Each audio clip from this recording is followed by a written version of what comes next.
السلام علیکم ورحمۃ اللہ۔ پیارے بھائی عبد الباسط ڈیروی، سوال ہے آپ کا گزرگاہوں اور راستوں کے حوالے سے۔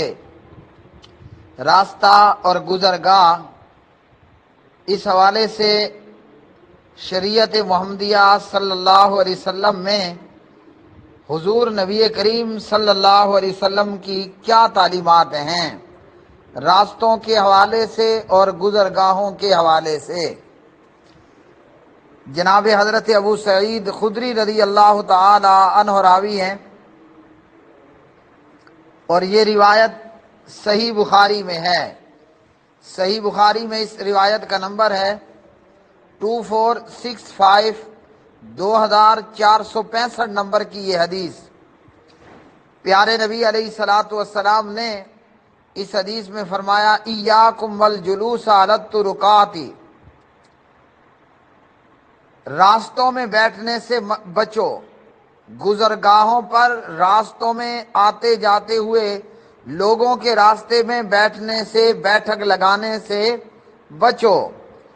فقالوا ما لنا، صحابہ کرام رضوان اللہ تعالی علیہم اجمعین نے عرض کی کہ ہم تو راستوں پر بیٹھنے پر، بیٹھک لگانے اور وہاں بیٹھنے کے تعلق سے مجبور ہیں، مطلب اس بنا کوئی چارہ نہیں ہے، ہمیں بیٹھنا ہی پڑتا ہے۔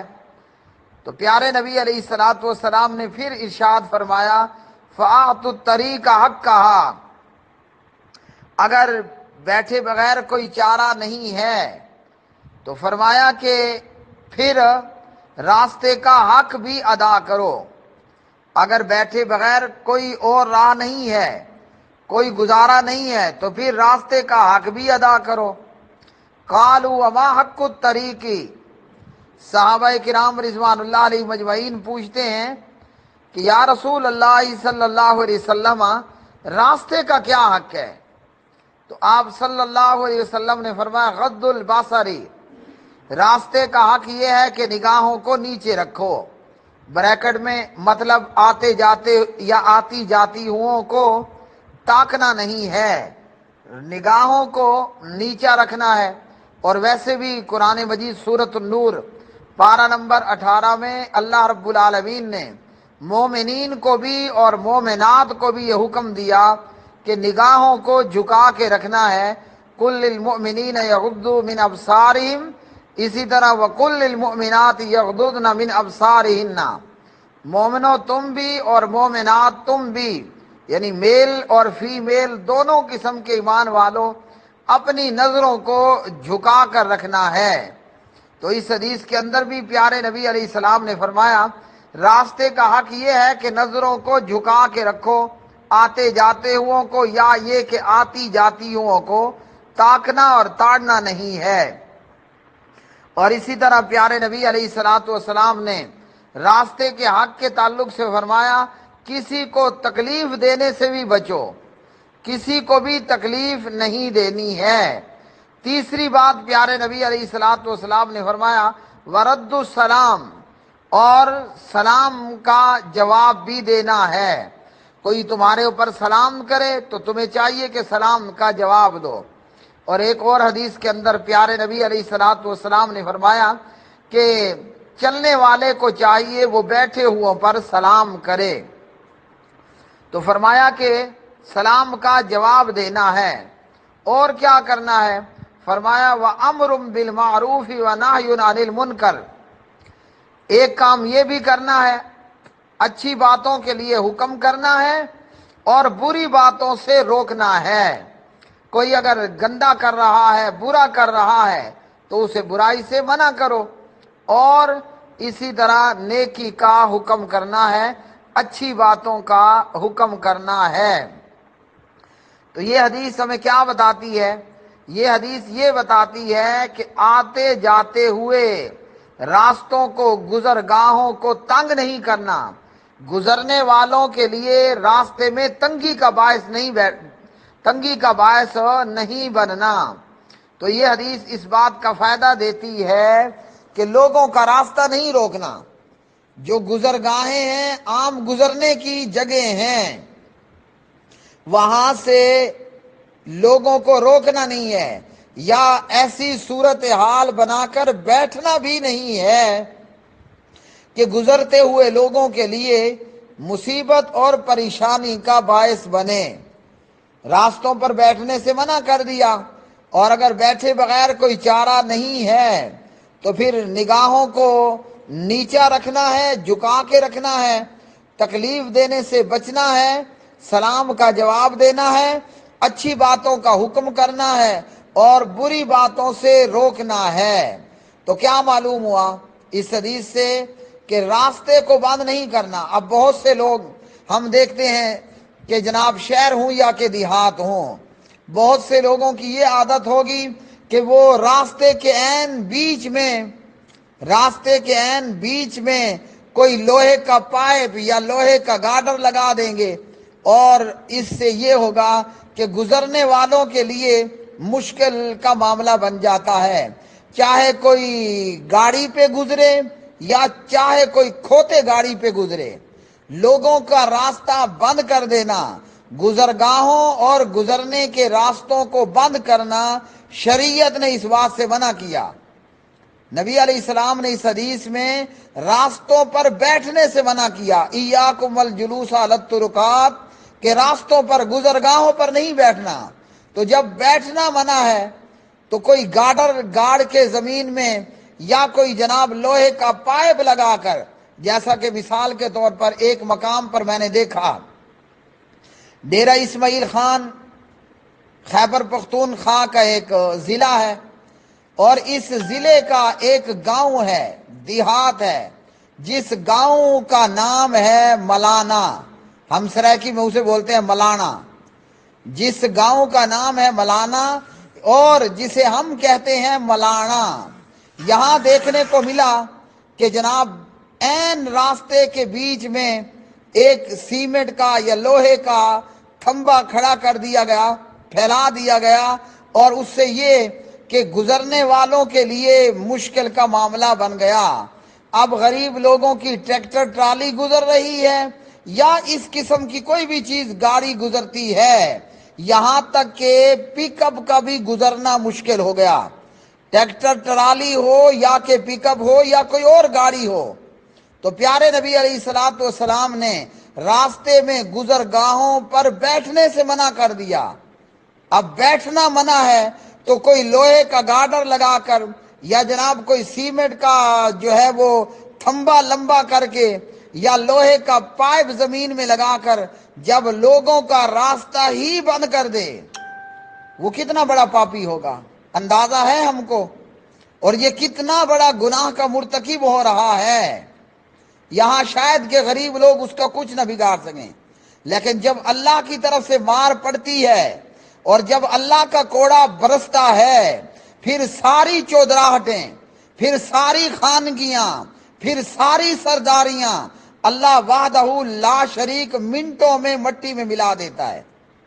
اور یہ میں نے ویسے ایک سیمپل دیا ہے، ورنہ ہم جناب دیکھتے ہیں کہ کالونیوں کے اندر، رہائشی ایریا کے اندر اور مختلف جگہوں پر لوگوں کے گزرنے کے راستے کو بند کر دیا جاتا ہے۔ کہیں پر خان خوانین، سردار اور چودھری حضرات یہ آرڈر لگا دیتے ہیں کہ جناب اس راستے سے بھینسوں نے نہیں گزرنا، بندوں نے نہیں گزرنا، گائیوں نے نہیں گزرنا اور بکریوں نے نہیں گزرنا، اور اگر کہیں بھولے سے کسی غریب کی بھینس آ کر وہاں گوبر مطلب پھوسی مار دے، اور جناب کسی غریب کی بکری وہاں پہ آ کے مینگنی مار دے، تو بس جناب شامت آ گئی اس غریب کی کہ تمہاری بھینس کو یہ جرت کیسے ہوئی کہ وہ ہماری گلی میں آ گئی، تمہاری بھینس کو یہ جرت کیسے ہوئی کہ اس نے گوبر اور پھوسی یہاں پر آ کر دی۔ تو یہ گزرنے کے راستے، ان پر شریعت نے راستوں پر بیٹھنے سے منع کیا۔ کیوں؟ کہ جب آپ راستے پر بیٹھ جائیں گے، آتے جاتے ہوئے لوگوں کو تنگی کا سامنا کرنا پڑے گا۔ اور اس حدیث کو سامنے رکھ کر ہم اپنے گریبان میں نظر دوڑائیں نہ، ذرا ہم اس حدیث کو سامنے رکھ کر ذرا اپنے گریبان میں نظر دوڑائیں نا ترازو اور ترکڑی لگا کر اپنے ایمان کو تولے تو صحیح نا، کہ ہم کس بات میں کہاں پر ہمارا ایمان پہنچا ہوا ہے۔ ہم مسلمان ہیں، مسلمان کا کام تو تسلیم کر لینا ہے، ہتھیار ڈال دینا ہے، سر جھکا دینا ہے اور سمعنا و اطعنا کہنا ہے۔ تو پیارے نبی علیہ السلام فرما رہے ہیں ایاکم والجلوس علی الطرقات، راستوں پر بیٹھنے سے بچو۔ جب راستے میں بیٹھنا منع ہے تو راستے میں سے گزرنے والوں کے لیے رکاوٹیں کھڑی کر دینا، یا اپنی سرداری اور چودراہٹ کی بنیاد پر جناب راستے سے گزرنے والے انسانوں اور جانوروں کے لیے رکاوٹ پیدا کر دینا، کس قدر بڑا گناہ ہوگا۔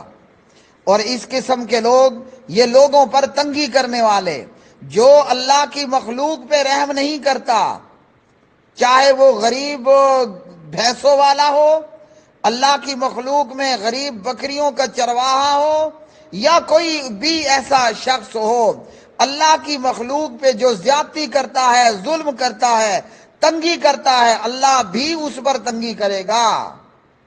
اس لیے کہا گیا نا کہ جناب آپ فرش والوں پر مہربان ہو جائیں، عرش والا آپ پہ مہربان ہوگا۔ آپ فرش والوں پر مہربان ہوں، اللہ عرش والا آپ پہ مہربان ہوگا۔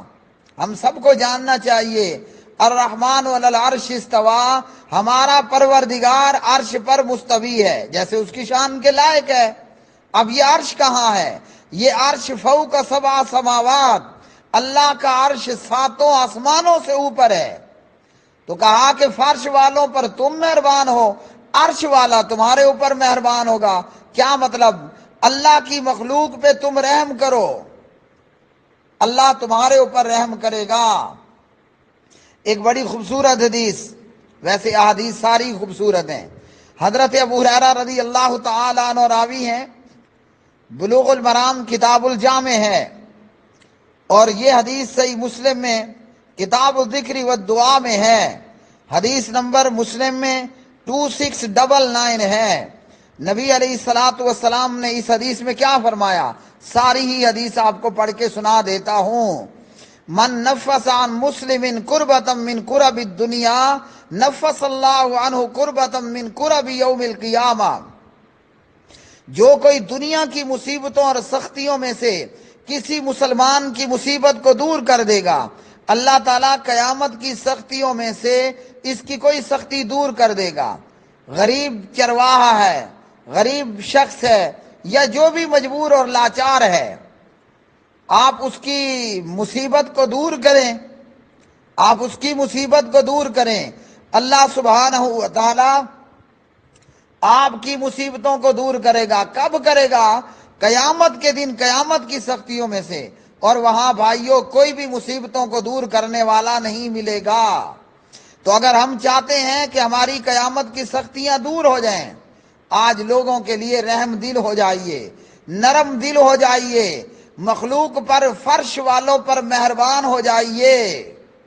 اور اگر آپ نے یہاں اپنی چودراہٹ دکھائی، یہاں آپ نے سرداری دکھائی، یہاں آپ نے اپنی ملکی دکھلائی، اور یہ بھول گئے کہ یخرج من بین الصلب والترائب خلق من ماء دافق یخرج من بین الصلب والترائب، یہ بھول گئے کہ جناب سردار صاحب، جناب چودھری صاحب، جناب ناظم صاحب، جناب ایم این اے اور ایم پی اے صاحب، جناب وزیر اعظم اور صدر صاحب، جناب پروفیسر صاحب، تمہاری اور ہماری اوقات یہ ہے کہ منی کے قطرے سے پیدا کیے گئے، اور یہ قطرہ باپ کی پشت اور ماں کے سینے سے نکلا، ماں کے رحم میں جمع ہوا اور تم پیدا ہوئے۔ آج تو چودھری بن کر، آج تو سردار بن کر، آج تو کبھی کہیں گنڈا پور بن کر، کبھی کہیں جناب تو بلوچ بن کر، کبھی جناب کہیں تو چودھری بن کر اللہ کی مخلوق پہ ظلم کرتا ہے۔ تجھے شرم نہ آئی کہ تو پیدا کس چیز سے کیا گیا ہے؟ تو اپنی پیدائش کو بھول بیٹھا، حالانکہ سردار اور چودھری، بلوچ اور گنڈا پور اعلیٰ نسل کا یا کم نسل کا، اور وہ اور سردار اور چودھری کے مقابلے میں غریب کسان اور غریب مزارع وہ بھی اسی طرح جیسے وہ غریب منی سے پیدا کیا گیا، اللہ نے تجھے بھی منی سے پیدا کیا۔ جیسے وہ کھا پی کے ٹٹی پخانا پیشاب کرتا ہے ویسے تو بھی کرتا ہے۔ جیسے مرنے کے بعد وہ قبر جائے گا ویسے تو بھی قبر جائے گا۔ تو تجھے کس بات کا گمنڈ ہے کہ تو چودھری ہے، تو زمیندار ہے، تو سردار ہے، ہاں جی تو بلوچ ہے، تو گنڈا پور ہے۔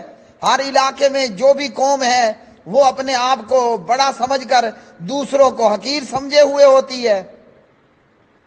تو پیارے نبی نے فرمایا جو کسی مصیبت زدہ کی مصیبت کو دور کرے، اللہ سبحانہ و تعالی قیامت کی سختیوں میں سے اس کی کوئی سختی دور کر دے گا۔ تو آپ کا اگر ارادہ ہے کہ اللہ آپ کی سختیاں دور کرے تو آج غریبوں پر سختی مت کیجیے، آج غریبوں پر سختی مت کیجیے۔ آگے کیا فرمایا؟ فرمایا وَمَن يَسَّرَ عَلَى مُعْسِرٍ یسر اللہ علیہ فی الدنیا والآخرہ، جو کوئی کسی تنگ دست کے لیے آسانی پیدا کرے گا اللہ تعالیٰ دنیا آخرت میں اس کے لیے آسانی پیدا کرے گا۔ تو ہم تو آسانیوں کی بجائے سختیاں کر رہے ہیں، چودھری اور سردار اور وڈیرا بن کر اور پیسے دار بن کر، ہاں جی اب ہم لوگوں کے راستے بند کر رہے ہیں۔ چاہیے تو یہ تھا کہ آپ لوگوں کے لیے آسانیاں کرتے۔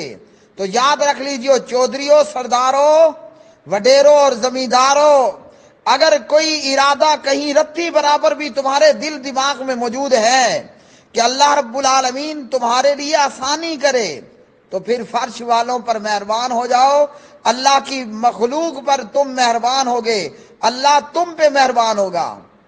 اور یاد رکھیے ایک مخلوق تو ہے نا، وہ آپ ہی کی طرح کے انسان ہیں۔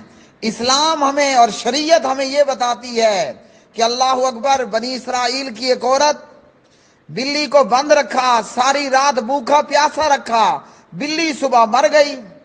اب بلی کیا ہے؟ بلی ہے نا، بلی آدم کی بیٹی ہوا کی بیٹی تو نہیں ہے، بلی ہماری طرح انسان تو نہیں ہے۔ اس عورت نے بلی کو بھوکا پیاسا رکھ کے مار دیا۔ رزلٹ معلوم ہے کیا نکلا؟ یہ اس جرم کی وجہ سے، اس پاپ کی وجہ سے جہنم رسید کر دی گئی۔ اور کیا ہے؟ فرش والوں پر مہربان ہو جانے پر عرش والا کیسے مہربان ہوتا ہے؟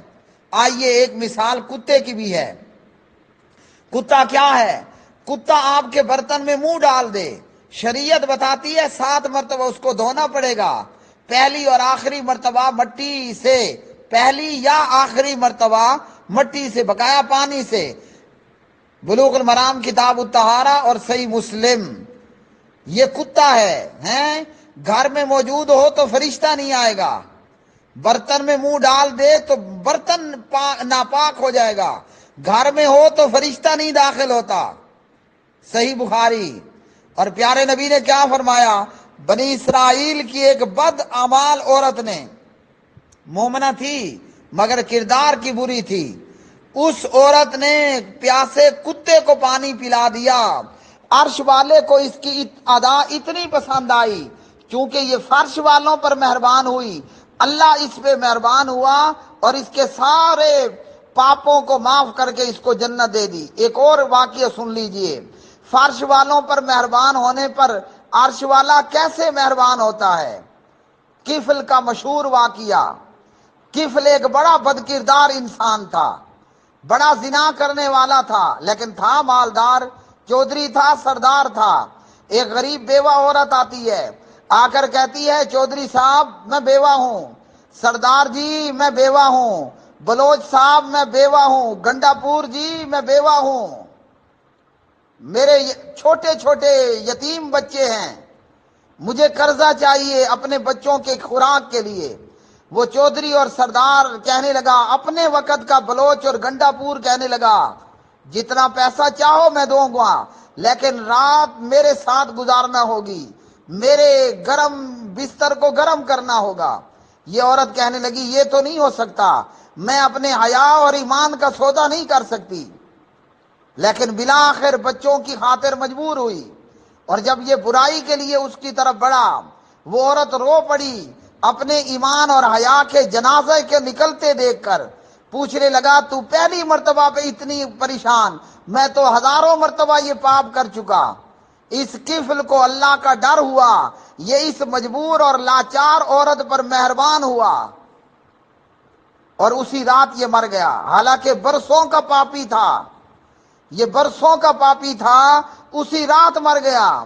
لوگوں نے دیکھا صبح کفل کے دروازے پر لکھا ہوا ہے لقد غفر اللہ لکفل، اللہ نے کفل کو معاف کر دیا۔ لوگ حیران ہوئے، اتنا بڑا پاپی جنت کیسے چلا گیا؟ کارن کیا تھا، وجہ کیا تھی؟ وہ اللہ کی مخلوق پہ رحم کر جاتا ہے۔ عرش والا رات رات میں اتنا مہربان ہوا کہ گناہ ختم، اور یہ چھوٹا سا عمل کہ اس نے عورت کے ساتھ بدکرداری اور بدفعلی سے پیچھے ہٹ گیا، کہا جو دیا جاؤ اللہ کے نام پر ہے۔ تو چودھری اور سرداروں، اللہ کی مخلوق کے لیے آسانی پیدا کرنے پر کیا ہوگا؟ اللہ رب العالمین ایسے بندوں کے لیے پھر آسانیاں پیدا کرتا ہے۔ یہ حدیث ایک اور بات بھی بتا رہی ہے، وَمَنْ سَتَرَ مُسْلِمًا سَتَرَهُ اللَّهُ فِي الدُّنْيَا وَالْآخِرَةِ، جو کوئی کسی مسلمان کے عیب پر پردہ ڈالے، اللہ دنیا آخرت میں اس کی پردہ پوشیاں کرتا ہے۔ اور آخری بات اور بڑی پیاری بات، ہر بندہ چاہے گا کہ میری مدد اللہ کرنے والا ہو۔ تو چودھریوں، سرداروں اور بلوچوں اور گنڈا پوروں، اگر چاہتے ہو کہ اللہ تمہاری مدد کرے، اللہ کی مدد کو حاصل کرنے کا طریقہ یہ ہے کہ تم اللہ کے بندوں کی مدد کرو۔ لوگوں کے راستوں کو مت روکو، بھلے وہ تمہارا ذاتی راستہ ہے لیکن ہے راستہ، اللہ کی مخلوق کی مدد کرو، اللہ تمہاری مدد کرے گا۔ واللہ فی عون العبد ما کان العبد فی عون اخیہ، فرمایا کہ اللہ رب العالمین بندے کی اس وقت تک مدد کرتا رہتا ہے۔ کب تک؟ شرط کیا ہے؟ جب تک کہ وہ بندہ اپنے بھائی کی مدد کرتا رہے۔ اگر ہم چاہتے ہیں کہ اللہ ہماری مدد کرے، ہمیں مقدمات سے خلاصی ہو، ہمیں دشمنوں سے امان ملے، ہم دشمنوں کے شر سے بچ جائیں، ہم بے گناہ کے قائم کیے گئے مقدمات سے باعزت بری ہو جائیں، تو یاد رکھیے یہ کام نہ جج کر پائے گا، نہ یہ کام آپ کا وکیل پر کر پائے گا، نہ یہ آپ کی چودراہت اور سرداری کر پائے گی۔ اپنے آپ کو اگر چاہتے ہو کہ اللہ ہماری مدد میں شامل ہو جائے، تو فرمایا ما کان العبد فی عون اخیہ، پھر آپ کا کام ہے کہ آپ بندوں کی مدد کرو، بندوں کے لیے آسانیاں کرو۔ اللہ وحدہ لا شریک سے دعا ہے کہ پار پروردگار جو کہا جو سنا اس پر عمل پیرا ہونے کی توفیق عطا فرمائے۔ وما علینا الا البلاغ المبین۔ واٹس ایپ پر مجھ سے جڑنے کے لیے 00923127974052 www.youtube.com/حافظ اقبال سلفی چینل سبسکرائب کریں اور بیل آئیکن دبانا نہ بھولیے تاکہ روزانہ آپ کو پیش آنے والے نت نئے سوالات کا قرآن و سنت کی روشنی میں جواب ملتا رہے۔